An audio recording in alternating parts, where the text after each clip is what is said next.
Ang alien na si Zyron. Sa isang liblib na bayan sa Pilipinas, may isang lugar na tinatawag na Sitio Liwanag. Matagal nang kumakalat ang mga kwentong may kakaibang liwanag na lumalabas sa kalangitan tuwing kabilugan ng buwan. Ang mga matatanda ay naniniwalang ito ay mga espiritong nagbabantay sa kagubatan. Ngunit may ilan na nagsasabing ito ay mga nilalang mula sa ibang mundo. Isang gabing madilim, habang si Miguel, isang dalubhasang astronomo na umuwi sa kanilang bayan mula sa Maynila, ay nagmamasid ng langit gamit ang kanyang teleskopyo, isang matinding liwanag ang bumalot sa paligid, biglang nagliyab ang himpapawid, at bumagsak ang isang kakaibang sasakyan sa gilid ng isang talampas. Sa kanyang pagtataka, mabilis siyang tumakbo patungo sa pinagmulan ng pagsabog. Sa gitna ng usok at abo, nakita niya ang isang kakaibang nilalang, matangkad, kulay pilak ang balat, at may malalaking mata na tila lumuluhan ng asul na likido. Hindi ito mukhang agresibo, sa halip, tila nahihirapan ito sa paghinga. Dahan-dahan niyang nilapitan ang dayuhan at iniabot ang kanyang kamay. Sa kanyang pagtataka, isang hologram ang lumabas mula sa dibdib ng nilalang. Sa hologram, lumabas ang imahe ng isang planeta na tila nasusunog, may boses na lumabas mula sa nilalang, hindi sa pamamagitan ng bibig nito, kundi direkta sa kanyang isipan. Ako si Zyron mula sa planetang Zephyr. Ang aming mundo ay nasira ng isang malaking digmaan. Kailangan ko ng tulong upang makontak ang aking mga natitirang kasamahan.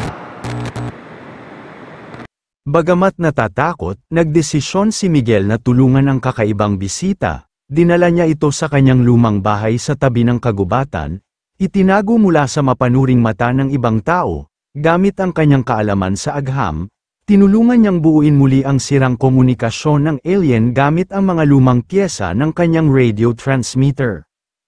Habang lumilipas ang mga araw, nagkaroon sila ng isang hindi inaasahang pagkakaibigan. Natutunan ni Miguel ang ilan sa mga teknolohiyang dala ni Zyron, mga medisina na kayang magpagaling ng sakit sa loob ng ilang minuto, at mga makina na kayang makalikha ng enerhiya ng walang polusyon. Sa bawat kwentuhan nila, natuklasan ni Miguel ang masalimuot na kasaysayan ng Zephyr at kung paano nagdulot ng kapahamakan ang labis na kasakiman sa kanilang mundo.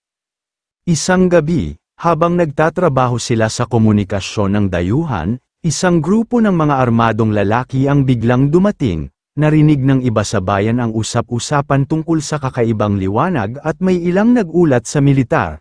Pinalibutan nila ang bahay ni Miguel, at naglabas ng mga baril. Ano ang tinatago mo dyan, Miguel?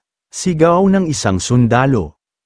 Wala siyang nagawa kundi ipakita si Zyron. Sa halip na matakot, tumayo ang alien ng may dignidad. Isinandal nito ang isang kamay sa kanyang dibdib at biglang lumiwanag ang kanyang katawan. Biglang lumutang ang lahat ng mga armas at bumagsak sa lupa. Hindi ako isang kaaway. Nagsalita ito sa isip ng lahat ng nasa paligid. Nais ko lamang makabalik sa aking mga kasamahan.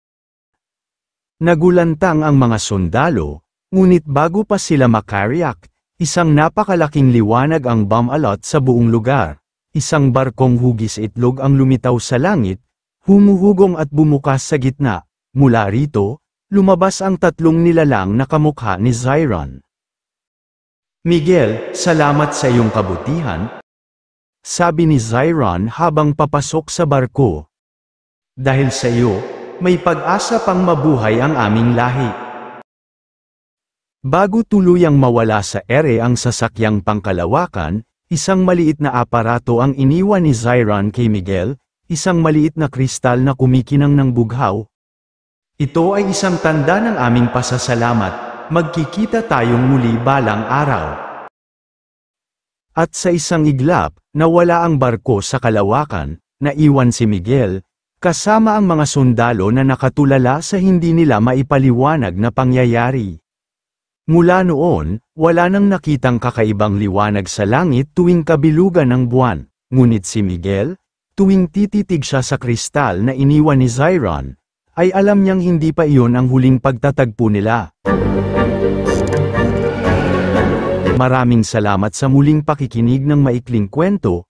Kung gusto mo pang makinig ng iba't ibang kwento, bisitahin ang playlist ng mga kwentong kababalaghan sa aking YouTube channel, at huwag kalimutang i-subscribe ang Jonas Mini Vlog para updated ka sa bawat kwento.